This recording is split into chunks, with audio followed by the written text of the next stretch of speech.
Hello friends, welcome to Tanuja's cooking creation channel. তো আমি আজকে আপনাদের জন্য নিয়ে আসলাম চিকেন লেগ পিস রেসিপি। তো আমি ভালোভাবে চিকেনটাকে ধুয়ে নিয়েছি। এবার আমি দিয়ে দিলাম 1 টেবিল স্পুন ভিনিগার, তারপর আমি 1 টেবিল স্পুন দিয়ে দিলাম সয়া সস। ভিনিগারটা দিলে খুব সফট হয় আর সয়া সসটা দিলে খুব টেস্ট হয় খেতে। এবার আমি আদা পেস্ট দিয়ে দিলাম 1 টেবিল স্পুন। তারপর আমি এখানে দিয়ে দেব পেঁয়াজ বাটা 1 টেবিল স্পুন, রসুন বাটা 1 টেবিল স্পুন, এখানে আমি জিরে বাটা দিয়ে দিলাম 1 table spoon, half table spoon দিয়ে দিলাম লঙ্কা বাটা। লঙ্কাটা আপনাদের ঝাল অনুযায়ী বুঝে দেবেন। তারপর আমি একটা ডিম ভেঙে দিয়ে দিলাম। তো ডিমটা দিলে চিকেন লেগ পিসটা খেতে আরও সুস্বাদু হয়ে যায়। তারপর আমি হাতের সাহায্যে ভালোভাবে মেখে নেব। ভালোভাবে ডলে মেখে নিতে হবে, সবগুলি মশলা যেন মাংসটার মধ্যে ঢুকে যায়। তো ভালোভাবে আমি মেখে নেব।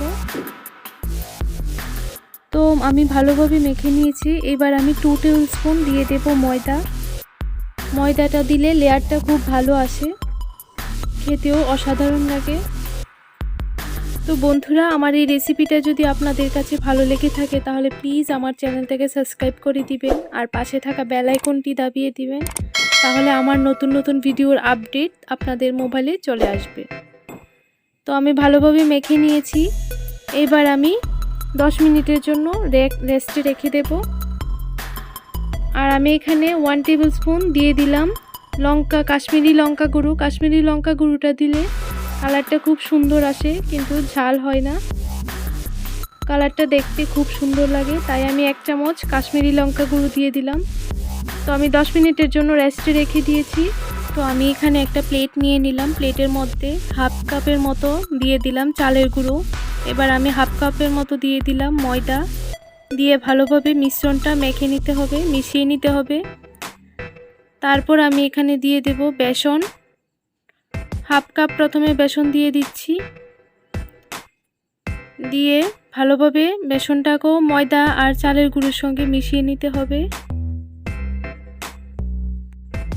তো আমি প্রত্যেকটা মিশ্রণকেই ভালোভাবে মিশিয়ে নিচ্ছি। এবার আমি এখানে দিয়ে দিলাম 1 টেবিল স্পুন কাশ্মীরি লঙ্কা গুঁড়ো। এটা আমি কালারের জন্য দিচ্ছি।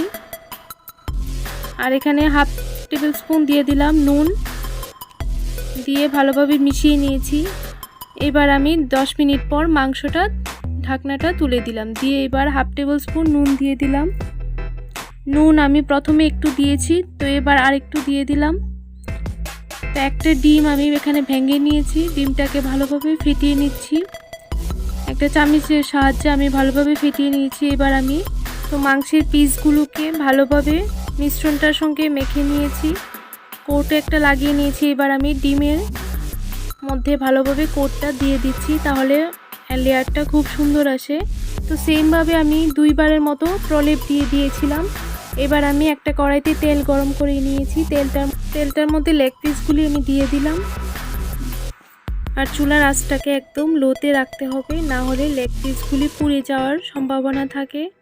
ভেতর থেকে কাঁচা থাকবে, উপর থেকে পুড়ে যাবে। তাই চুলার আঁচটাকে একদম লোতে রাখতে হবে। লোতে রেখে ভালোভাবে ফ্রাই করে নিতে হবে। তো আমি 15 মিনিটের মতো লোতে রেখে ভালোভাবে ফ্রাই করে নিয়েছি। আর মাঝখানে আমি একটু চাপা ঢাকা দিয়ে দিয়েছিলাম 4-5 মিনিটের মতো। এবার আমি ভালোভাবে ফ্রাই করে নিয়েছি। তো দেখেন বন্ধুরা, দেখতে কত সুন্দর লাগছে। এইভাবে যদি তৈরি করা যায় লেগ পিসগুলিকে, খেতে খুবই সুস্বাদু হয়, টেস্টি হয় এবং ক্রাঞ্চি হয়। উপর থেকে ক্রাঞ্চি হয়, ভিতর থেকে একদম সফট হয়। তো আমার রেসিপি একদম রেডি। আমি এবার সার্ভ করে নেব। তো বন্ধুরা, আপনাদের কাছে যদি আমার এই রেসিপিটা ভালো লেগে থাকে তাহলে আমাকে অবশ্যই কমেন্ট করে জানাবেন কেমন লাগলো। আর আপনারা বাড়িতে ট্রাই করে দেখতে পারেন। খুবই ভালো লাগে খেতে, সুস্বাদু হয়। তো দেখেন কি সুন্দর লাগছে দেখতে। তো রেসিপিটা ভালো লাগলে আমার চ্যানেলটাকে সাবস্ক্রাইব করে দিবেন আর পাশে থাকা বেল আইকনটি দাবিয়ে দিবেন। তো আজকের জন্য এতটুকুই। আরেকটা নতুন ভিডিও নিয়ে দেখা হবে আপনাদের সঙ্গে। ততক্ষণ আপনারা ভালো থাকুন, সুস্থ থাকুন।